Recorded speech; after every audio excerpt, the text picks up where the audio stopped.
Bismillahirrahmanirrahim. Assalamualaikum warahmatullahi wabarakatuh. Alhamdulillah, wassalatu wassalamu ala Rasulillah wa ala alihi wa sahbihi wa man ittaba'a hudahu ila yaumil qiyamah, amma ba'd. Ikhwatal iman, Bapak Ibu, saudara-saudari yang dimuliakan Allah Subhanahu wa taala. Alhamdulillah, senantiasa kita panjatkan puja dan puji syukur kepada Allah Taala atas segala kenikmatan yang Allah limpahkan kepada kita. Salawat dan salam senantiasa kita haturkan kepada junjungan kita Nabi Muhammad sallallahu alaihi wasallam serta kerabat beliau, para sahabat dan orang-orang yang senantiasa terus-menerus berada di jalannya sampai hari kiamat kelak. Ikhwatal iman, Bapak Ibu, saudara-saudari yang dimuliakan Allah Subhanahu wa taala.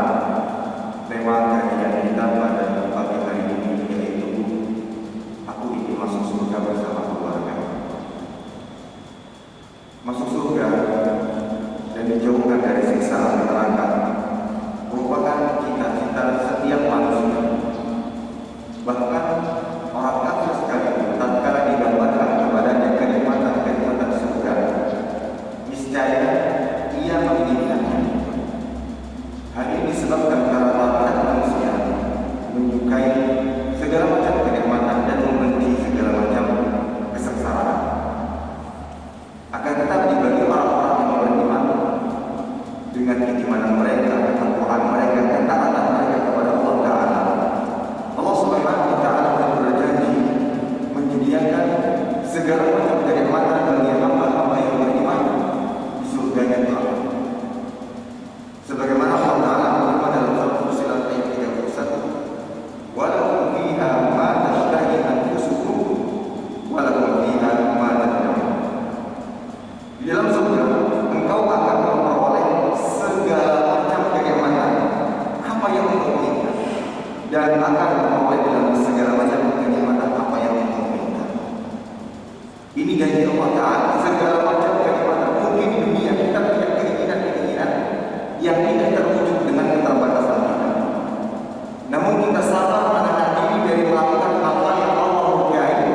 Kita sabar kelak pada hari kiamat, dan mudah-mudahan kita dimasukkan oleh Allah Taala ke dalam surga. Di tempat tersebut segala macam kenikmatan yang dunia selama kita hidup di dunia belum pernah merasakannya, di surga Allah Taala akan mendapatkan apa yang kita inginkan. Dan ini adalah kesuksesan yang hakiki, bukan kesuksesan yang fana sebagaimana kesuksesan yang kita dapatkan di dunia. Lulus atau diterima lamaran pekerjaan, sukses menjadi orang yang seperti ini. Itu adalah kesuksesan yang fana, tetapi kesuksesan yang hakiki sebagaimana yang dikatakan oleh para ulama, inna awwal qadamin tadawwa al-jannah, tatkala engkau meletakkan kakimu di surga, itulah kesuksesan yang hakiki. Sebagaimana Allah Ta'ala berfirman dalam surat Al-Imran ayat 85, "Faman zuhziha 'anil nar wa udkhila al-jannata faqad faz." Barang siapa yang dijauhkan dari siksa api neraka, kemudian dimasukkan ke dalam surga Allah Ta'ala, maka sesungguhnya dia telah beruntung, sukses, berhasil, dan itulah kesuksesan yang benar. Ikhwatal iman, saudara-saudari yang Allah Subhanahu wa taala, terlebih lagi kalau seandainya kenikmatan yang Allah janjikan di dalam surga dapat kita rasakan bersama keluarga yang kita cintai, dan itu bukan sebuah kemustahilan. Maka dari itu tatkala seorang laki-laki menikah dengan seorang wanita, kemudian dia memiliki janji sedikit katanya, jangan hanya sekedar mari kita hidup bersama-sama sampai mati. Setelah mati kemana? Apa kita terpisah? Yang satu ke surga, yang satu ke neraka? Alhamdulillah. Kenapa tidak dibuat janji? Mari kita bersama-sama senantiasa saling membantu satu dengan yang lainnya sampai surga. Cinta kita tidak hanya terbatas di dunia, akan tapi cinta kita akan terus menerus sampai ke dalam surga Allah Ta'ala. Itu yang seharusnya kita lakukan bersama keluarga kita. Dan ini adalah janji-janji Allah yang mana Allah Ta'ala tidak mungkin mengingkari janjinya. Wallahu la yukhliful mi'ad, bahwa kelak pada hari kiamat di surga Allah Ta'ala, Allah akan kumpulkan hamba-hamba yang beriman bersama keluarga-keluarganya, sebagaimana ditunjukkan dalam surat At-Tur ayat 21, walladzina amanu wattaba'athum dzurriyyatuhum biiman alhaqna bihim dzurriyyatahum wama alatna min amalihim min syai' kullu imri'in bima kasaba rahin. Dan orang-orang yang beriman dan anak cucu mereka mengikuti mereka dalam keimanan, kami hubungkan anak cucu mereka dengan mereka, dan kami tiada mengurangi sedikit pun pahala amal mereka. Tiap-tiap manusia serikat dengan apa yang dikerjakannya. Kita beriman, keturunan kita beriman, kelak pada hari kiamat dengan izin Allah akan dikumpulkan kembali. Begitu pula dalam surat Ar-Ra'd ayat 23, jannatu adn yadkhulunaha wa man salaha min abaihim wa azwajihim wa dzurriyyatihim. Jannah adn, surga Aden, yang mereka masuk di dalamnya siapa saja? Orang-orang saleh, orang-orang yang beriman. Kemudian bersamanya bapak-bapaknya, istri-istrinya, dan anak-anak. Semuanya akan Allah Ta'ala kumpulkan di dalam surga. Kita bisa membayangkan bagaimana kegembiraan saat itu tatkala Allah izinkan kita, masukkan kita ke dalam surga, dan berada di sisi-sisi kita adalah keluarga-keluarga kita yang kita cintai. Kita gambarkan sederhana sebenarnya Bapak Ibu sekalian. Kita di rumah setiap harinya, pada saat itu kebetulan hidangan lagi enak-enaknya. Ada ayam goreng, ayam bakar, ada ikan, segala macam hidangan. Dan di sekitar kita ada pasangan hidup kita, anak-anak kita, orang tua kita. Bisa tidak kita bayangkan betapa bahagianya saat itu? Padahal ini masih hidup di dunia dengan kenikmatan yang terbatas. Tapi namun tatkala kita rasakan bersama-sama keluarga yang kita cintai, maka akan semakin lengkap kebahagiaan saat itu. Ini dunia. Kebalikannya, kalau seandainya makanan tersebut enak-enak, namun kita makan sendiri, tentunya berbeda dengan tatkala kita bisa menikmati bersama keluarga. Begitu pula di surga kelak. Maka dari itu tatkala kita meminta dan berdoa kepada Allah Ta'ala ingin masuk surga, jangan setengah-setengah. Minta masuk surga bersama orang-orang yang kita cintai tatkala hidup di dunia. Ini ikhwatal iman dimiliki Allah Subhanahu wa Ta'ala. Imam Ibnu Katsir rahimahullah Ta'ala menjelaskan maksud daripada ayat yang telah kita sebutkan tadi. Beliau mengatakan yajma'u bainahum wa baina ahbabihim fiha minal ahbab wal ahlin wal abna mimman huwa salihun lidukhulil jannah minal mu'minin. Allah Ta'ala mengumpulkan mereka dengan orang-orang yang mereka cintai ke dalam surga, baik itu orang tua mereka, istri mereka, anak keturunan mereka yang beriman dan layak masuk ke dalam surga. Hatta innahu turfa'u darajatul adna ila darajatil a'la min ghairi tanqisin lidzalikal a'la an darajati. Sampai-sampai karena Allah Ta'ala ingin mengumpulkan kembali mereka di surga, yang Allah lakukan bagaimana? Apakah yang tadinya derajatnya tinggi diturunkan agar bisa bersama-sama? Tidak. Contoh, orang tuanya imannya luar biasa, mungkin dia dalam surga tingkatan yang tertinggi. Sementara anak-anaknya karena imannya biasa saja, dia berada di surga yang tidak tinggi sebagaimana orang tuanya. Cara Allah Ta'ala untuk mengumpulkan mereka kembali bersama di surga bukan dengan menurunkan derajat orang tuanya, tidak. Tapi anaknya ini yang diangkat oleh Allah Ta'ala agar mereka bisa kembali berkumpul di dalam surga tanpa mengurangi sedikit pun pahala orang tuanya. Tapi kuncinya apa? Semuanya di atas keimanan, ketakwaan kepada Allah Subhanahu wa Ta'ala. Ini dalil ikhwatal iman. Dan Allah Ta'ala tidaklah mengingkari janjinya bahwa kelak di hari kiamat, selama kita sebagai kepala keluarga saat ini bisa menjaga keluarga kita di atas koridor iman, takwa, kita bimbing mereka untuk senantiasa beribadah kepada Allah Ta'ala, mudah-mudahan Allah Ta'ala kembali akan mengumpulkan kita di surga. Tatkala ada di antara anggota keluarga kita yang meninggal dunia, tentu kita bersedih, wajar, itu sebuah tabiat. Namun hal tersebut tidak menjadikan kita melakukan perbuatan-perbuatan yang diharamkan oleh Allah Ta'ala. Ada yang bersedihnya terlalu lama dan seterusnya. Tapi kita yakin ini kehidupan kan sementara.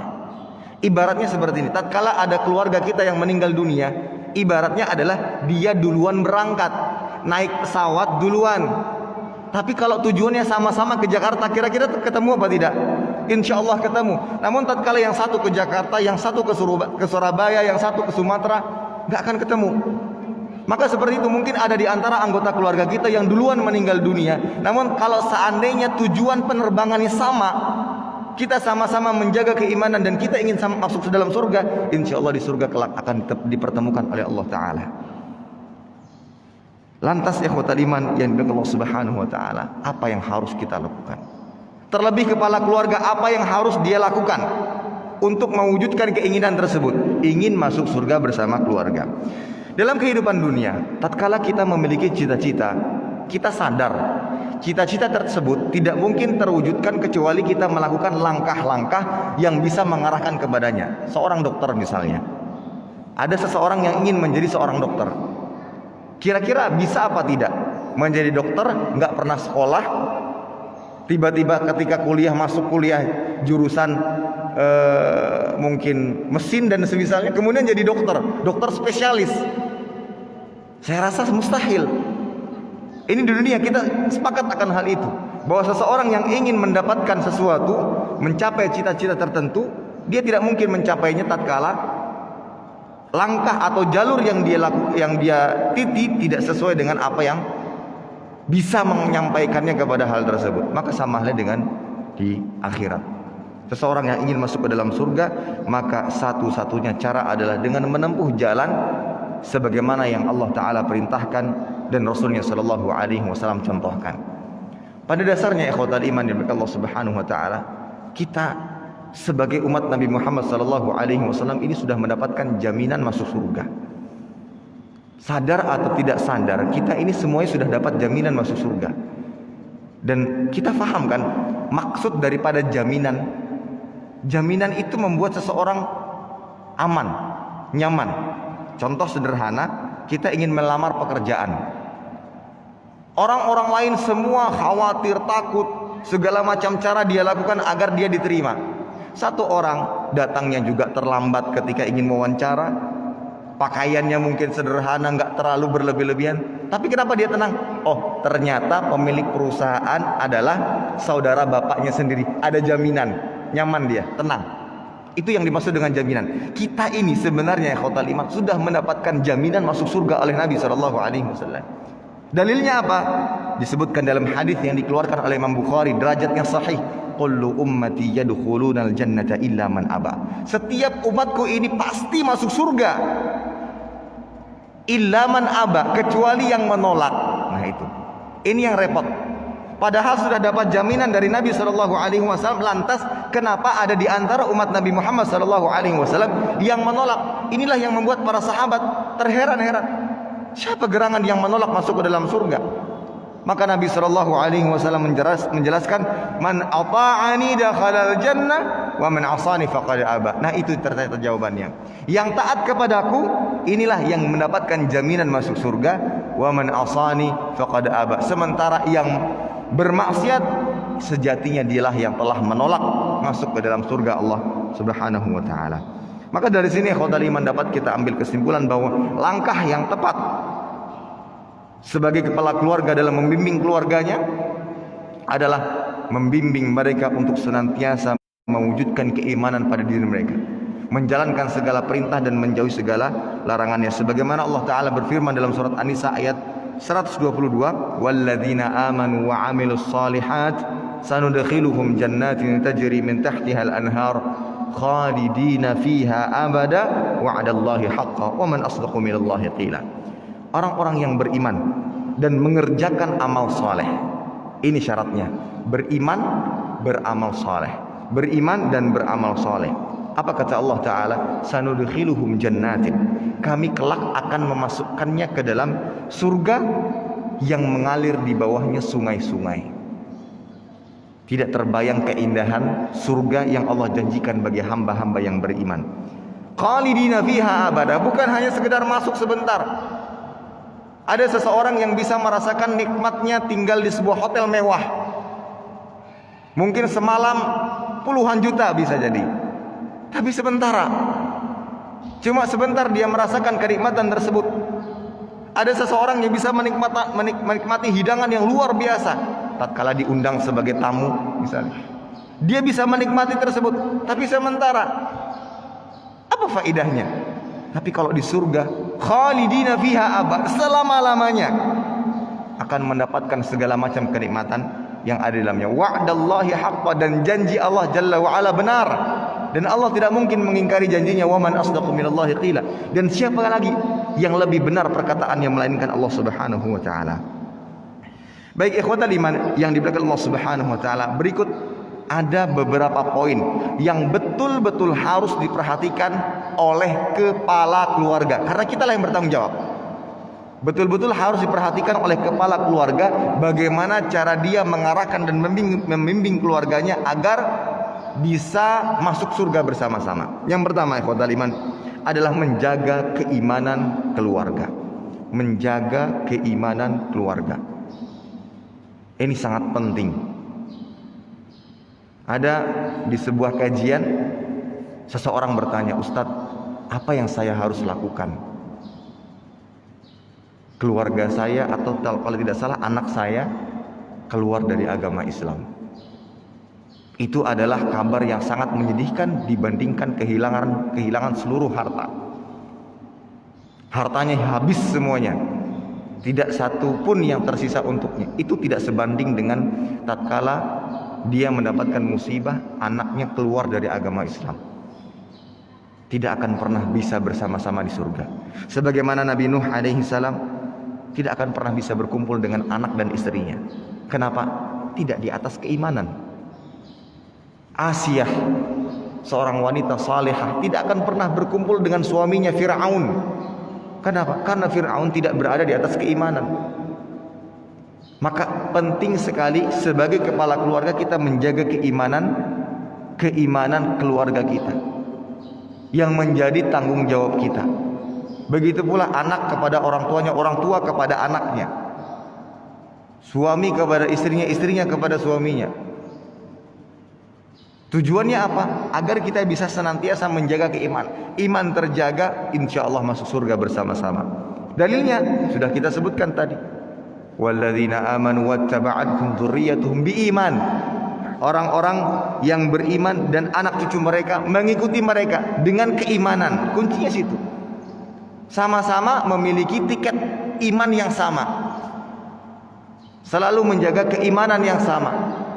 Maka biidznillahi ta'ala kelak pada hari kiamat akan dikumpulkan kembali oleh Allah Ta'ala di dalam surga. Jaga keimanan keluarga.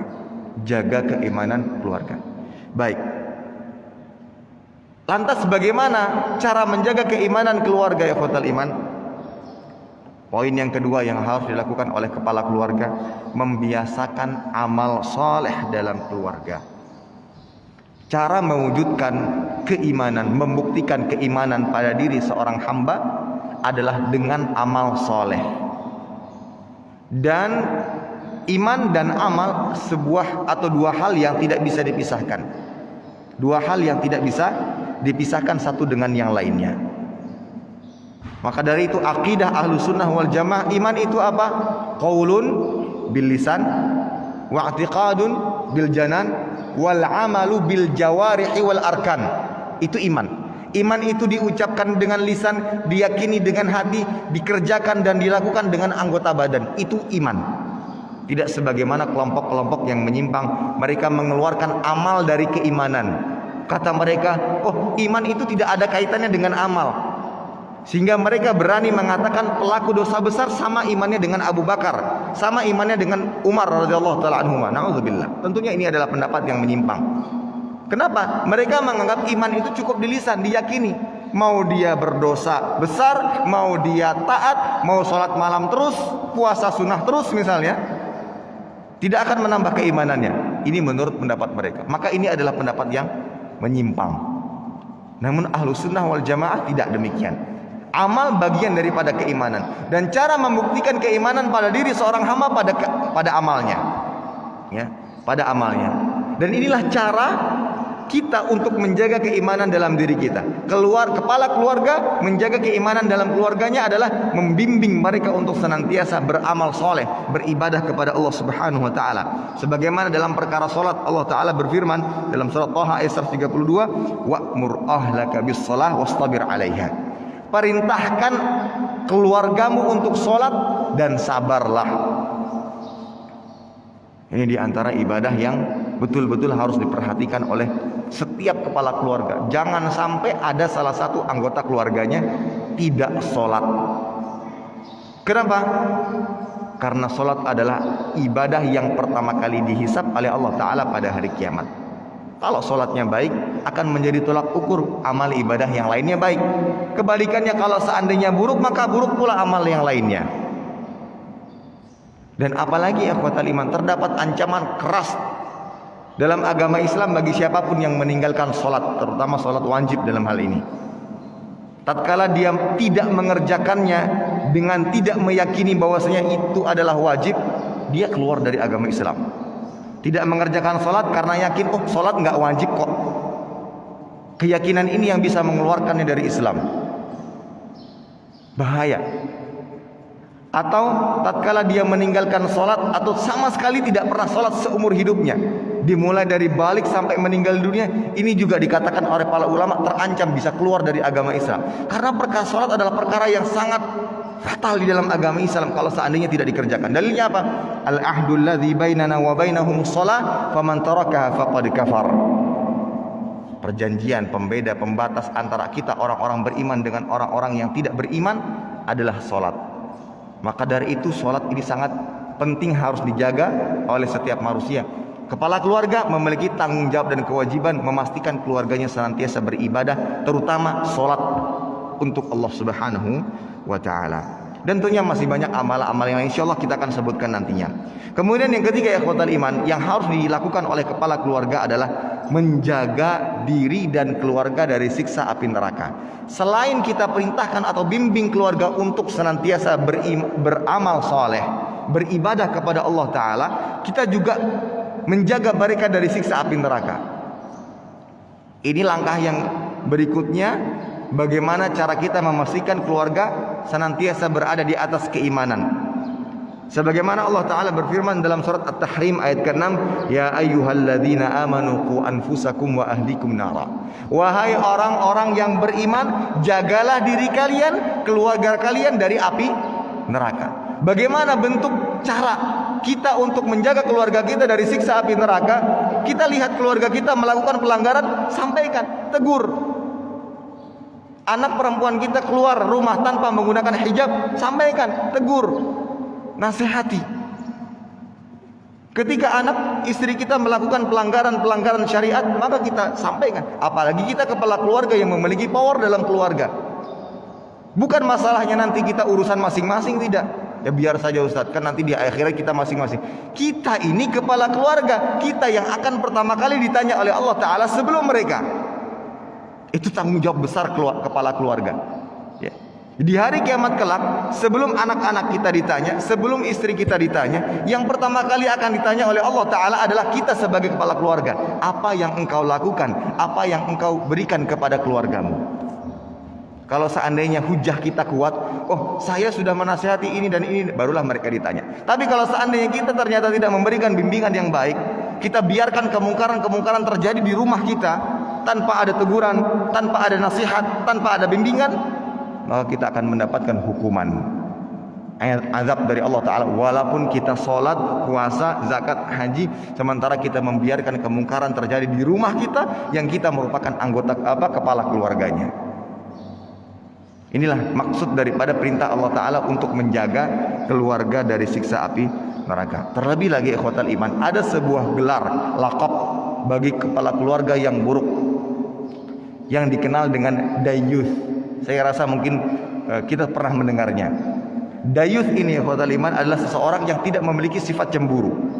Kemungkaran terjadi di tengah-tengah keluarganya, dia biarkan. Ini namanya dayuth. Dan hukuman bagi orang tersebut adalah sebagaimana ditunjukkan dalam sebuah hadis yang dikeluarkan oleh Imam Ahmad dengan derajat yang bisa dipertanggungjawabkan, itu derajat yang sahih. Thalathatun qad harramallahu alaihimul jannah, mudminul khamr wal 'aq wad dayyuth alladhi yuqirru fi ahlihi al khabath. 3 orang yang Allah Ta'ala haramkan dari surga. 3 orang yang Allah akan haramkan dari surga. Kalau diharamkan dari surga, lantas kemana dirinya? Ke neraka. Yang pertama, mudminul khamr, pecandu minuman-minuman keras. Yang kedua, al-'aq, orang yang durhaka kepada orang tua. Dan yang ketiga adalah ad-dayyuth. Siapa itu dayyuth? Dikatakan oleh Nabi sallallahu alaihi wasallam, alladzi yuqirru fi ahlihi al-khabath, orang yang membiarkan dan merelakan segala macam perbuatan keji di dalam rumah tangganya. Maka ini yang harus kita perhatikan baik-baik. Ya, kepala keluarga membiarkan anak perempuannya dibawa oleh laki-laki yang bukan mahramnya malam-malam. Kepala keluarga membiarkannya. Hati-hati, kita akan diminta pertanggungjawaban oleh Allah Ta'ala pada hari kiamat. Kalau seandainya kita sudah rasa yakin, nikahkan saja, daripada justru setiap malamnya kita yang akan menanggung dosanya kelak pada hari kiamat tatkala kita membiarkannya. Kita akan ditanya oleh Allah Ta'ala atas segala perbuatan kita. Ya. Tatkala anak perempuan kita keluar malam-malam bersama laki-laki yang bukan mahramnya, apakah orang tua tahu apa yang mereka lakukan? Mereka menuju kemana? Ketika menggunakan kendaraan, apa yang mereka lakukan? Mungkin banyak segala macam pelanggaran yang terjadi di sana. Kita sebagai kepala keluarga yang mengizinkannya, yang pertama kali akan diminta pertanggungjawaban oleh Allah Ta'ala pada hari kiamat kelak. Maka sebagai kepala keluarga kita harus tahu ini, agar kita bagaimana bisa menjaga keluarga kita di atas keimanan kepada Allah Ta'ala.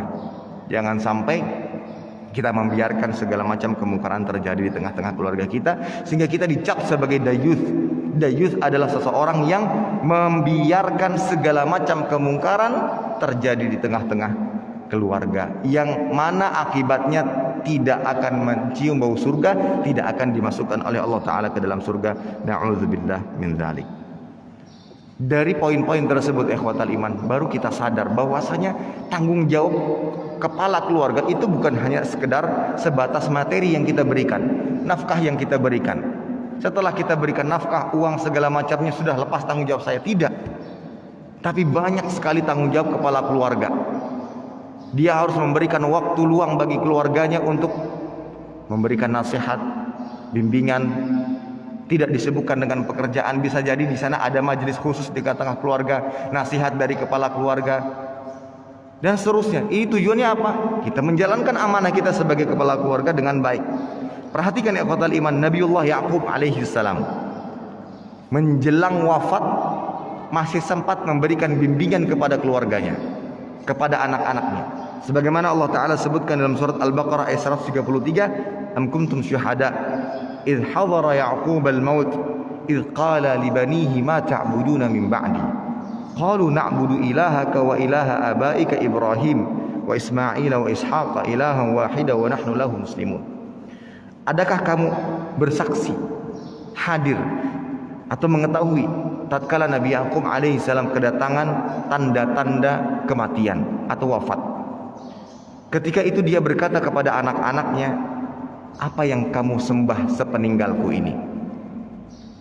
Di sini Nabi Ya'qub alaihissalam sedang memberikan bimbingan dan pengajaran kepada anak-anaknya untuk senantiasa bertauhid kepada Allah Ta'ala, ada beliau atau tidak ada beliau. Maka kata anak-anaknya, kami akan menyembah Tuhanmu dan Tuhan nenek moyangmu, yaitu Nabi Ibrahim, Nabi Ismail, dan Nabi Ishaq, yang mana ia adalah Tuhan yang Maha Esa, dan kami tunduk, senantiasa patuh dan tunduk kepadanya. Di akhir hayatnya masih sempat untuk senantiasa memberikan nasihat kepada anggota keluarganya untuk senantiasa taat. Bisa saja kita mungkin khawatir, nanti setelah saya meninggal mereka makan apa, tempat tinggal mereka bagaimana. Ada sebagian yang khawatir anak-anaknya masih sekolah, belum bekerja, belum dapat penghasilan, nanti bagaimana dewasanya. Itu wajar, kekhawatiran orang tua seperti itu. Tapi ada sesuatu yang harus lebih dikhawatirkan. Nanti mereka akan menyembah siapa setelah saya meninggal? Setelah saya meninggal, apakah mereka masih sholat? Apakah ada orang-orang yang senantiasa mengingatkan mereka untuk ibadah kepada Allah Ta'ala? Itu sebenarnya yang harus lebih dikhawatirkan. Ini ikhwatal iman yang baik Allah Subhanahu wa Ta'ala. Baik, ada beberapa amalan-amalan, salah satu bentuk merealisasikan iman dalam diri seorang hamba atau orang tua yang kepala keluarga yang ingin membimbing anak-anaknya untuk senantiasa beramal soleh. Ada beberapa amalan yang mungkin dia senantiasa jaga di dalam keluarganya dengan harapan agar dia dan keluarganya bisa masuk surga bersama-sama. Yang pertama, ikhwatal iman, kepala keluarga harus betul-betul memperhatikan ibadah-ibadah wajib. Perhatikan ibadah wajib, ajak keluarga untuk mengerjakan ibadah wajib. Terlepas dia melaksanakan ibadah sunnah ataukah tidak. Karena amal wajib, ibadah wajib yang dikerjakan dengan ikhlas sesuai dengan tuntunan Nabi Muhammad SAW, itu sudah dapat memasukkan hamba ke dalam surga. Buktinya apa? Ditunjukkan dalam sebuah hadis ya, yang dikeluarkan oleh Imam Bukhari dan Muslim. Ada seseorang A'rabi maksudnya adalah Arab Baduy dari daerah pelosok, datang kepada Nabi SAW dan mengatakan, dullani ala amalin idza amiltuhu dakhalul jannah. Tunjukkan kepadaku amalan-amalan yang tatkala aku lakukan aku masuk surga. Maka Nabi SAW menjawab dengan singkat, ta'budullaha ta'ala wa la tusyriku bihi syai'a wa tuqimus salatal maktubah wa tu'addiz zakatal mafruḍah wa tasuma ramadhan. Yang pertama, engkau bertauhid kepada Allah, mengesahkan Allah dalam setiap ibadah dan tidak menyekutukannya dengan sesuatu apapun. Yang kedua, salat wajib. Yang ketiga, zakat wajib. Yang keempat, puasa Ramadan. Haji tidak disebutkan. Kemudian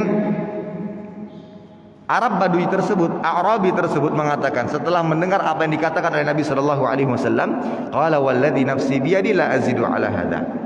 Demi zat yang jiwaku berada di tangannya, cukup aku tidak akan menambah amal-amal lain kecuali yang disebutkan. Menjaga tauhidnya, salat wajib, zakat wajib, puasa Ramadan. Itu terus yang dikerjakan, tanpa menambah dengan ibadah-ibadah sunnah yang lainnya.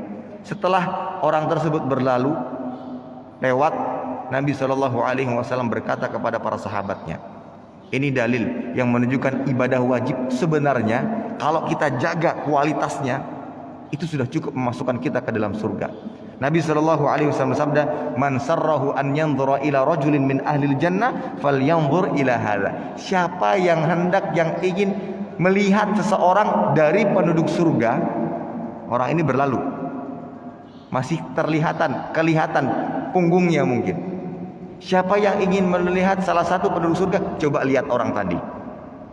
Di situ Nabi SAW mendapatkan wahyu bahwasanya orang tersebut betul-betul senantiasa menjaga amal-amal ibadah wajibnya. Itu jika seseorang mampu menjaga kualitas ibadah wajibnya dengan baik, dengan khusyuk setiap ibadahnya. Hanya saja segala macam kekurangan kita khawatir ibadah wajib kita tidak sempurna. Maka dari itu kita tambah dengan amal ibadah sunnah untuk menambal segala macam kekurangan dari ibadah wajib kita. Kan tapi sebagai kepala keluarga pastikan ini senantiasa dikerjakan oleh seluruh anggota keluarganya. Ya. Pastikan bahwasanya ini salah satu yang harus dikerjakan oleh anggota keluarganya. Ibadah wajib adalah ibadah yang paling dicintai oleh Allah Subhanahu wa Ta'ala. Kalau seandainya ada salah satu anggota keluarga yang tidak mau berpuasa Ramadan, apalagi sholat wajibnya ditinggalkan, itu sebuah musibah besar di tengah-tengah keluarga dibandingkan hanya sekedar kehilangan harta. Musibah besar kalau seandainya anak kita tidak mau sholat, tidak mau puasa Ramadan, itu musibah yang sangat besar. Itu PR besar bagi kepala keluarga, bagaimana menjadikannya mau puasa, mau sholat. Untuk yang masih memiliki anak-anak kecil, selama diberikan bimbingan yang baik dari saat ini, insya Allah mereka akan terbiasa. Yang repot adalah tatkala baru memberikan bimbingan tersebut tatkala mereka sudah dewasa. Ini yang repot, yang seringkali terjadi pertengkaran dalam rumah tangga ya, ayah dan anaknya tatkala menyuruh anaknya sholat. Namun jangan pernah berputus asa, karena kita sedang ingin menyelamatkan anak-anak kita dari siksa api neraka. Baik, ikhwatal iman yang dimuliakan Allah Subhanahu wa taala, ibadah yang lainnya yang harus kita berikan atau kita bimbing anak kita untuk mengerjakannya, ini juga diantara yang terpenting adalah menuntut ilmu agama. Bagaimana kita tanamkan kepada anak-anak kita untuk cinta kepada satu majelis ilmu, harus cinta kepada majelis ilmu, cinta kepada masjid,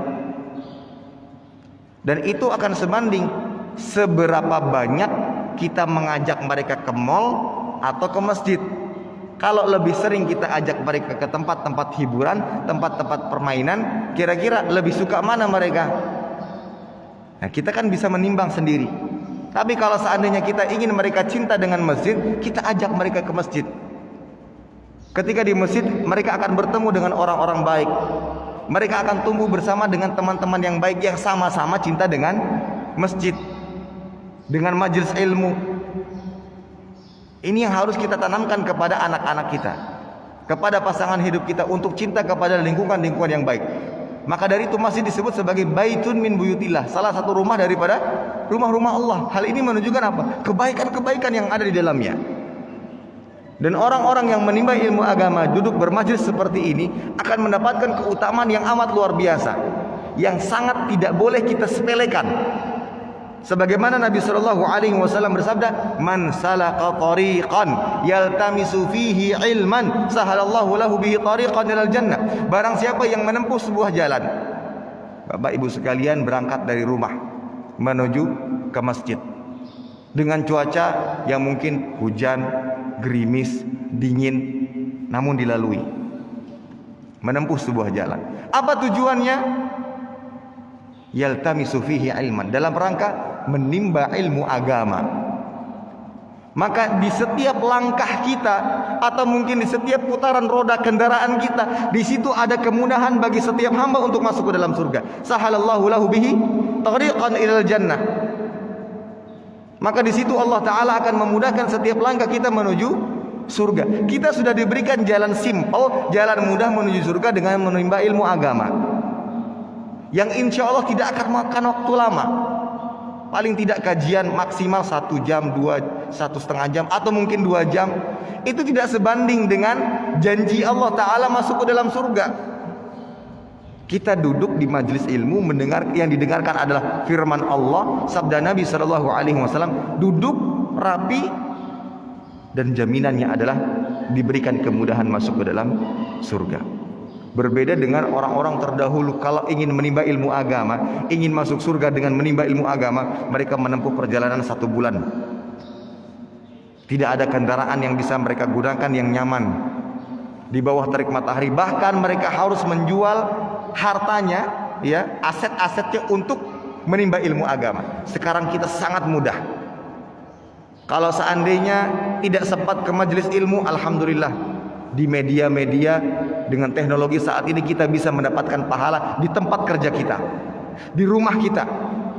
Hari ini hujan deras, tidak mampu ke masjid, maka ayo ajak keluarga kita, buka televisinya, buka laptopnya atau apa, putar kajian. Semua duduk di atas meja dan kemudian siapkan catatannya. Buat suasana majelis ilmu dalam rumah sehingga mendapatkan pahala dari Allah Ta'ala. Dan ikhwatal iman, di balik menuntut ilmu ini, kita tidak sadar kita sedang duduk di sini. Itu penduduk langit dan bumi, bahkan sampai ikan-ikan yang ada di lautan, semut-semut yang ada di lubang-lubang, itu sedang berdoa. Untuk siapa? Untuk para penuntut ilmu. Apa doanya? Ya Allah, ampuni dosa mereka. Itu semua binatang-binatang, ya.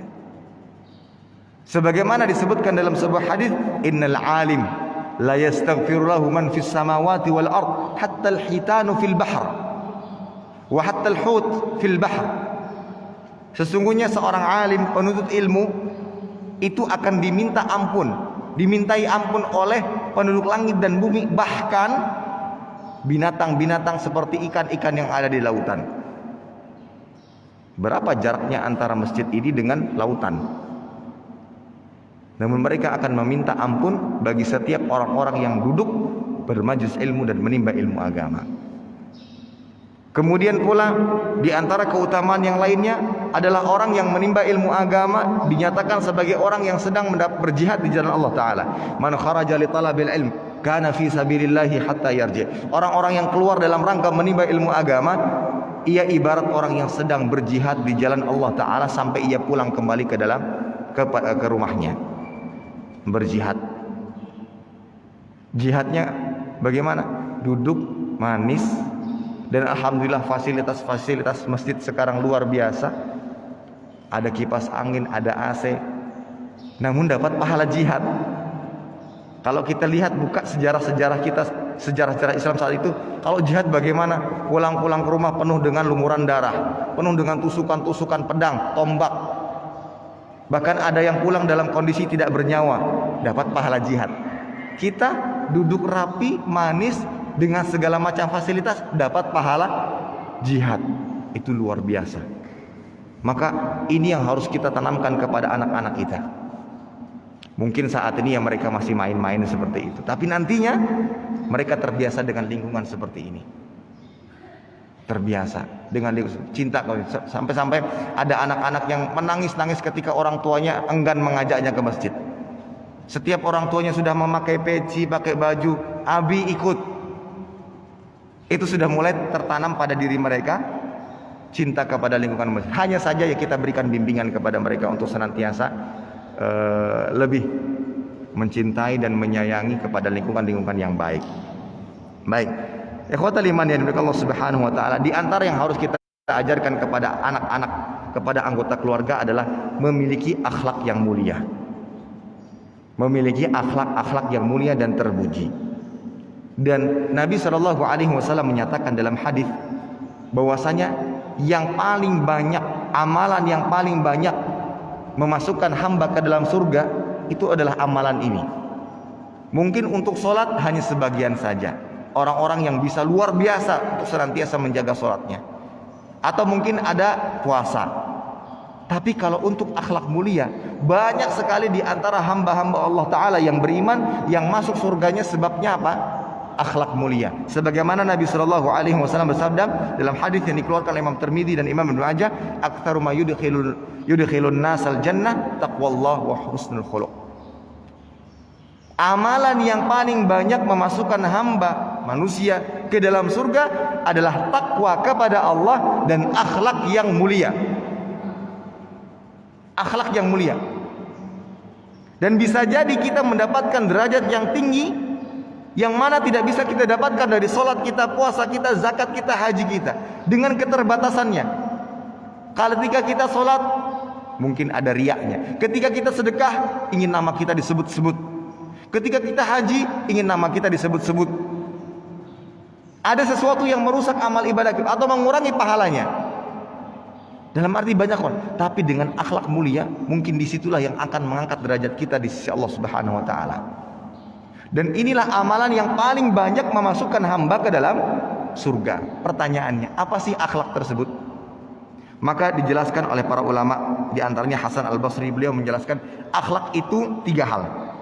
Orang yang dikatakan berakhlak mulia 3 hal. Yang pertama, kaful adza wa badlun nada wa talaqatul wajh. Yang pertama, tidak mengganggu. Tidak suka mengganggu orang lain. Kalau dia sebagai sahabat, dia tidak akan mengganggu sahabatnya. Kalau dia sebagai tetangga, dia tidak akan mengganggu tetangganya. Dia tidak akan mengganggu tetangganya. Kalau dia sebagai suami, dia tidak akan mengganggu istrinya. Dengan cacian, dengan makian, dengan ucapan-ucapan yang kasar. Sebagai istri, dia tidak akan mengganggu suaminya. Dengan apa? Dengan sifat-sifat yang tidak baik dari seorang istri. Tidak mengganggu. Yang kedua, wabadzun nadza, suka menolong. Itu akhlak mulia, suka menolong. Tidak bisa melihat ada orang yang memiliki kebutuhan tertentu kecuali kita bantu. Dan Nabi sallallahu alaihi wasallam bersabda, "Wallahu fi auni al-'abdi, maka al-'abdu fi auni akhihi." Allah akan senantiasa menolong hambanya sementara hambanya yang senantiasa menolong orang lain. Dan yang ketiga, talaqatul wajhi, berwajah ceria. Berwajah ceria. Sebagaimana Nabi sallallahu alaihi wasallam bersabda, "La tahqiranna minal ma'rufi syai'an walau antal qa'aqa biwajhin talik. Janganlah engkau menyepelekan amal yang ma'ruf walaupun itu hanya sekedar berwajah ceria setiap berjumpa. Kalau kita lihat definisi daripada akhlak mulia itu mudah sebenarnya. Tapi justru kenapa lebih sering dilanggar dibandingkan ibadah yang lainnya? Padahal mudah. Satu, tidak mengganggu. Kedua, suka menolong. Dan yang ketiga, berwajah ceria. Tapi terkadang karena dorongan hawa nafsu, seseorang merasa berat untuk melaksanakannya. Untuk tidak mengganggu sulit. Ketika sedang berkumpul dan segala macamnya, seringkali terdorong oleh hawa nafsu yang pada akhirnya dia mengganggu orang lain. Enggan untuk menolong. Dan senantiasa cemberut ketika bertemu dengan orang lain. Mungkin dengan segala macam masalah yang dimilikinya. Mudah, padahal mudah, ternyata sulit diaplikasikan oleh setiap hamba. Kalau seandainya mereka sadar di balik keutamaan akhlak mulia, mereka akan mendapatkan pahala yang luar biasa. Baik, ikhwatal iman yang dimuliakan Allah Subhanahu wa taala. Amalan yang terakhir namun bukan yang paling terakhir, yang mungkin bisa kita sampaikan kepada anak-anak kita, yang bisa memasukkan seorang hamba ke dalam surga, seringkali disepelekan, namun ternyata luar biasa pahalanya. Berdoa setelah wudu, Bapak Ibu sekalian. Berdoa setelah wudu. Apa sih pahalanya? Nabi SAW bersabda dalam hadis yang dikeluarkan oleh Imam Muslim, "Ma minkum min ahadin yatawaddau fayusbighul wudu, thumma yaqul asyhadu an la ilaha illallah wahdahu la syarika lahu wa anna Muhammadan abdullah wa rasuluhu," atau dengan tambahan Allahumma ja'alni minat tawwabin wa ja'alni minal mutatahhirin. Apa balasannya? Illa futtihat lahu abwabul jannati tsamaniyah yadkhulu min ayyiha sya'.